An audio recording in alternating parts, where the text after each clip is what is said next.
what's up, what's up? Have you heard? Joe Rogan is a super racist. Joe Rogan is a racist. I saw a clip on Twitter, and it was just a it was just a clip of all the times over like the last decade of him being on his podcast and how he doesn't say the N-word. He actually says the word. And I don't know if I'm allowed to say it on here. I might get kicked off of YouTube. Joe Rogan doesn't get kicked off of YouTube for saying it, but I might. And but yeah, he's just not afraid to say the word. It's just a word. Calm down. Calm down. It's okay. You know? I've never heard him like look at a black dude and be like, oh well, you're a and I don't think he ever would. He just, you know, he doesn't censor himself, and I think that's one of the things that makes him so popular. You know, like, I'm pretty sure that he's not just the biggest podcast in the world. I'm pretty sure that he's like the biggest thing in the world. Period. It's not the biggest internet show. It's the biggest show. Period. I think that's a real thing. And it's no wonder, man, you don't have these short little clips. I mean, he talks about it on his podcast all the time, about the success of the show and where the success comes from. And it's because, you know, it's not 2 minutes of just a couple of talking points without getting through any real discussion.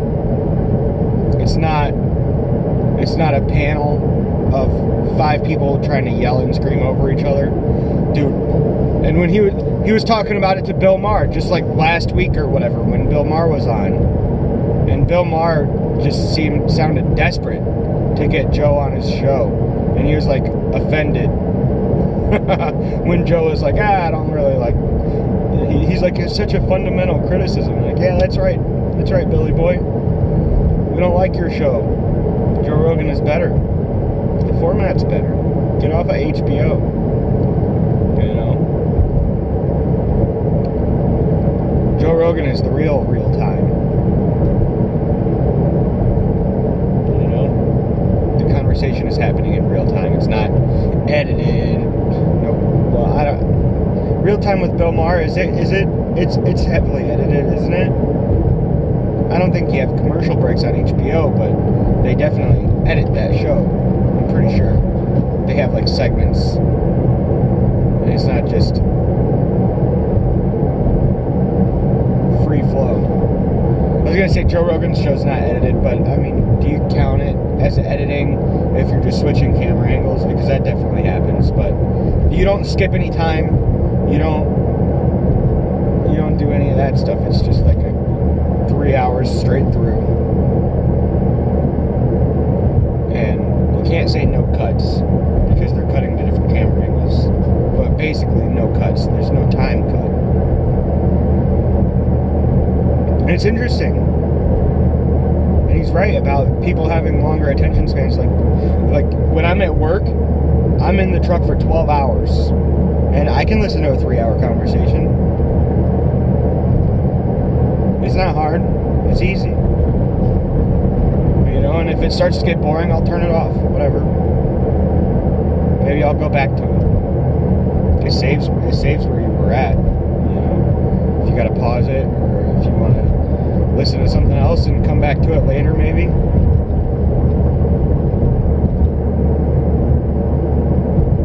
But yeah, Joe Rogan and all the success that he had has been inspiration for me. I've been wanting to start this podcast for over a year, and I was always like, well, when am I going to do it?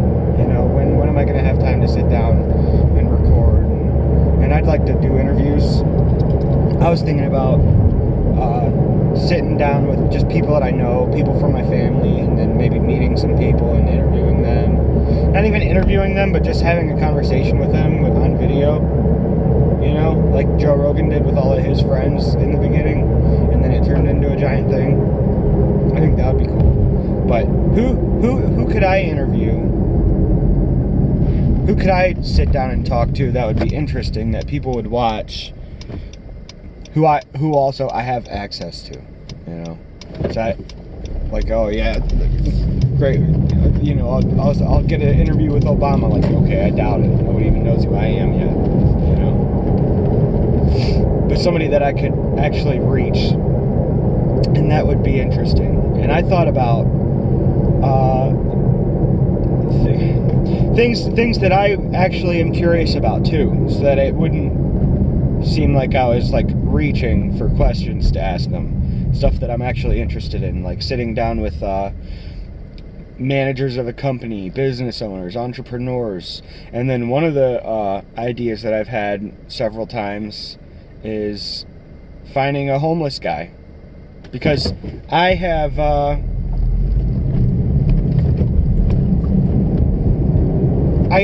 I've passed judgment. I pass judgment on people, usually without fully understanding.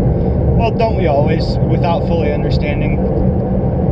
Without full understanding when we judge people, you know. Like, look at this homeless guy. Why doesn't he get a job? Why did, you know, like on the side of the highway where I get off on this exit regularly for my garbage route, it's the same guy every week standing there with a sign. Like, how have you not moved up from that corner, dude? You're just there every week. So what's the deal? Like, are you gonna go get in your Honda Civic and drive back home with a couple $100 in your pocket? Is this a good corner? You're making out nice on this corner and you're not even actually homeless? Or, I mean, are you lazy? What's going on, dude? What's going on? Because I'm not buying it. But maybe I'm totally wrong. Maybe I'm totally wrong. And I'm probably wrong. You know, you can hear some crazy stories, and I think it might be interesting to sit down with a homeless guy and, you know, buy him lunch or something and have him record a conversation with a homeless guy about, you know, how he got to where he's at, you know, maybe any advice that he might have for like how it happened to him and how maybe other people can avoid it. Because I don't think if you're a homeless guy, I mean, you don't wish that upon anybody, right? I don't think they're bad people, or at least I doubt that they're bad. They're probably good folk. But something happened to him. Who wants to live out on the streets? What happened? So what happened to him? What happened to him? What's the story? Drug addicts. Maybe some people would want to sit down and have a conversation. I think that might be good. Maybe I could go to a AA meeting and meet somebody and just ask them to sit down and have a conversation. And I think that there's probably some wisdom. There's probably some wisdom that could be gained from those kinds of conversations. And I also think that people would find it interesting, and it might actually help somebody to hear it. You know, maybe somebody's going down the path that they were on without realizing it, without realizing where it's going to lead to. And if they hear that conversation, they can recognize more readily that they're on the wrong path. Maybe they think they've got it under control. But so did the guy that I'm talking to. He thought he had it under control, and now what do you know? He's in AA, DUI, girlfriend left him, or who knows the situation, you know? I was just kind of going through that's kind of stereotype stuff, you know? And I think some stereotypes are true, because that's how they kind of become a stereotype, is that it was true about somebody. But I think there's nuance to everything. Because I would always, not always, but I would get wrapped up in stereotypes and believing them and passing judgment, knowing nothing about them specifically, and I would pass judgment on them Like, oh yeah, forget this guy. He's just, loser. No, not necessarily, man. Maybe I should be more understanding. And I have become more understanding. I'm kind of coming around to that idea.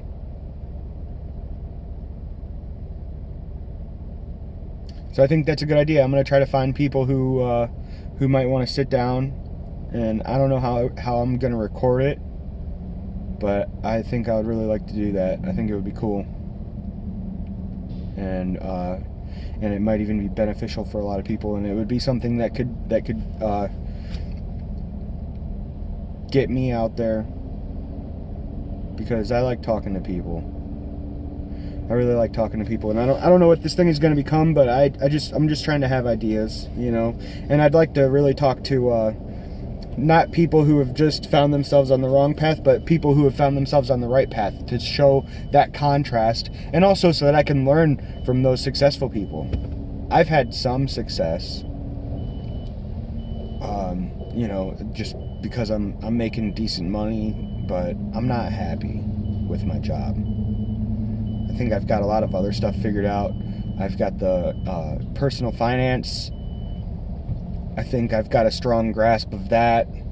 I'm really happy with my family and my daughters. So I've got a lot of really good stuff going for me, but the career side, I need help. I need help with that. And I think maybe that's the key. I've thought about, eventually you gotta pick up a rock and start digging, but my problem is picking a rock. I'm in this hole, and there's rocks all over the place. I gotta pick up one of them. Just start digging, man. Get out of the hole. Just start digging. But I can't pick a rock. I can't figure out what I want to do to get out of the hole. But maybe I just gotta start digging, and hidden in the dirt wall as I'm digging out, maybe I'll find the rock that I've been looking for this whole time. And it's just not, the rock isn't in the hole that I'm in. I don't see the solution. I don't see the way out of being stuck at this job where I'm making good money. So how do I get out of this and continue to make good money at the same time? Because I can't just take some huge dip and start over. I have to slowly transition.